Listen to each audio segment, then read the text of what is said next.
So in the fitness industry and as well as the performance industry, there's a common misconception that high intensity interval training is the absolute best way to build performance and athleticism. And today we're investigating what high intensity interval training actually does to an athlete. So what we did today is we put Matt through a high intensity interval training that we just call lactate endurance, where he completed 60 seconds of maximal effort intensity on the assault bike, and then he was gonna rest 6 minutes. After that first initial 1 minute rest period into that 6 minutes, we had him hop onto the SMARTJUMP from Fusion Sport, and he gave 3 attempts at a maximum vertical jump, counter movement jump, and that was gonna help us test his counter movement strength, or his basically power production. The results just tell us that from his vertical jump, he went from an initial 16.6 inches to a 12.4, 12.8, then 12.7 inches. We also measured his calories on the assault bike at 34 calories, 28 calories, and 25 calories.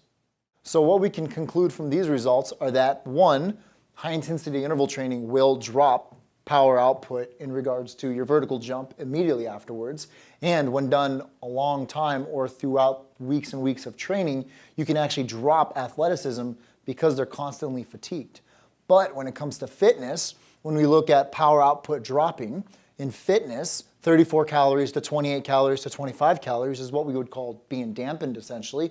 And before a fitness competition, he could maintain relatively decent power output, but be dampened. So he actually could complete a fitness competition with a better score because he's tired. So using the SMARTJUMP, we find it to be really beneficial here because we want to be able to test somebody's power output with minimal negative side effects. So if I wanted to go test a power clean or a back squat or a deadlift, there's a lot of fatigue that comes from that. If I do a 5 rep max, a 3 rep max, or even a 1 rep max, with the vertical test on the SMARTJUMP, we're able to just really quickly test it, and it's not gonna actually fatigue the athlete. So while it's not conclusive data yet, and we're still in the research phase, the SMARTJUMP has allowed us to effortlessly and painlessly assess our athletes.